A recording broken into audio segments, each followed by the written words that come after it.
Welcome to Create Your Own Reality, a show about hope, inspiration, and encouragement.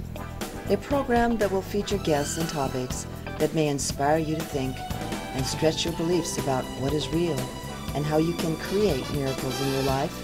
Your hosts, Badeish Lange and Pauline Nortness. Hi, Badeish and I are happy to welcome today as our guest on Create Your Own Reality, Jeffrey Page Redman. The topic of the discussion is conscious living and Jeffrey's spinal maintenance program. Jeffrey Page Redman is a multifaceted man. He's a student and teacher of the spiritual arts, a graphic artist, professional storyteller, and yoga teacher. He's also the designer of Edu, which is an evolutionary spinal maintenance practice. Welcome to our show, Jeffrey. Thank you. Yes, thanks for being here. Our first question is going to be, at what time in your life did you receive a sort of a spiritual calling? That's a good question. Like how old were you? Or What I want to say about the spiritual path is we've all heard of the Buddha, right? Yes. Mm-hmm. The Buddha once said, nothing extra. And so Stephen Levine, who was one of the three legs of Ram Dass, Bo Lazoff, those three, Ram Dass created Seva, which was to help people that are blind, like especially in India. Yeah. Bo Lazoff did what is called prison ashrams, and Stephen Levine took death and dying. And Stephen Levine once said, we're not humans having spiritual experiences. We're spiritual beings having human experiences. So, I mean, aren't we all, from the moment we take birth, spiritual beings? But people don't realize that. You know, most people don't realize that. Most people are so entrenched in the physical. And by the way, I heard Dr. Wayne Dyer say that too. So he stole that saying. Maybe one of them stole it. I don't know who stole it. Somebody stole it. But in your life, Yeah, and you're right. when did you come away? When did you start having that feeling of interest to go deeper, to go within? Okay, let's go this way. We'll get it out of him. Yeah. In Christianity, the Godhead, the Christ, is called the Creator, right? Right. So if that is the fact, and all of us are the sons and daughters of the Creator, it's our birthright then to be creative. And so I would say, if my path was spiritual at all, it's running it through a creative filter. And I've either been painting, finger painting, drawing, illustrating, writing, sculpturing, building. All of it's constantly run through a creative filter. And I think any time that we get all of our energy focused in a single direction for a certain period of time, we have a unified experience. Makes you feel really good. And what if what we call a spiritual experience is just that? And we make it something, we have to put, so now I'm coming back to the Buddha where he said nothing extra.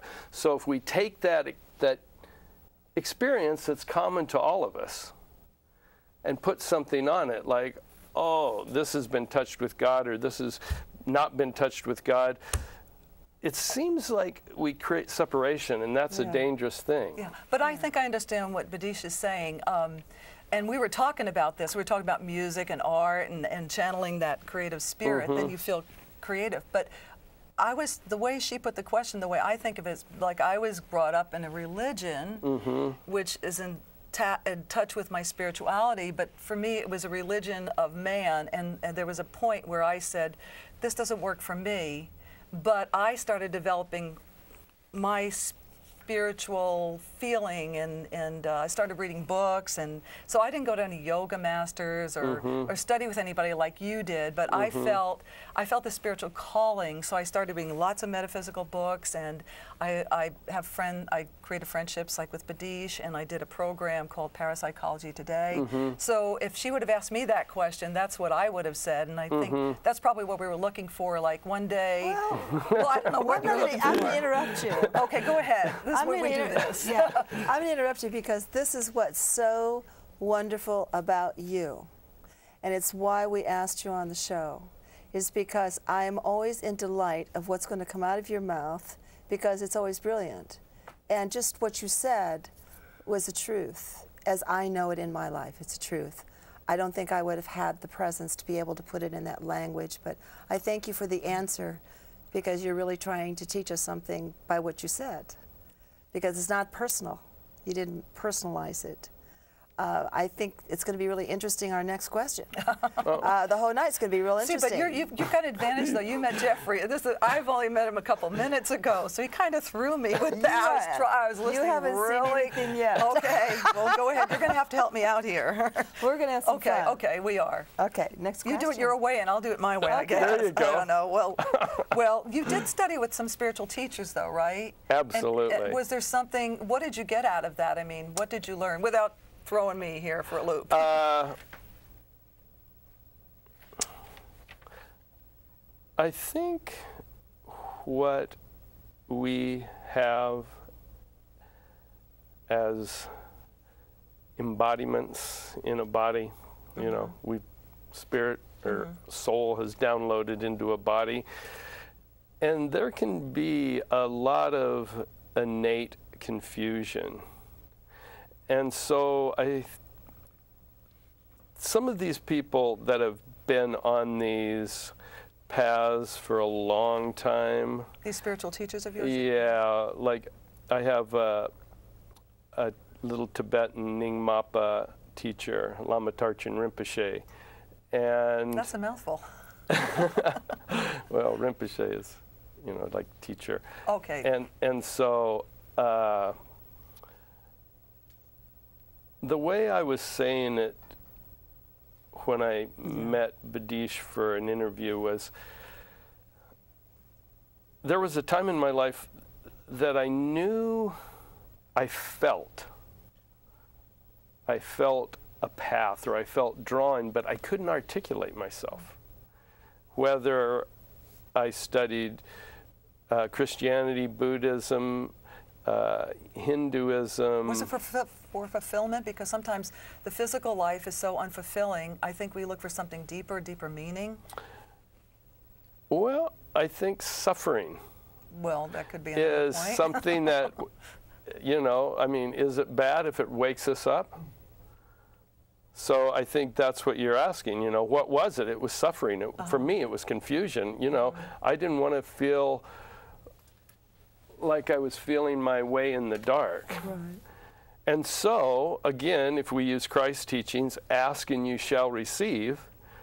I remember I was sitting and I was meditating, and I just sincerely just said, I think it's time for my next teacher, or you know, I need some further clarity in my life. And you know, is that a prayer or is that an invocation? You know, but innately what I think happens is energy attracts itself. Like attracts like? You mean, we're talking law of attraction? I'm just saying, whatever, if you pray, or if you invoke, or you have clear intention, you become a magnet. Right, that it is, yeah. So I believe that too. I was very lucky, maybe. But I mean, that prayer manifested in a few different ways in my life, and so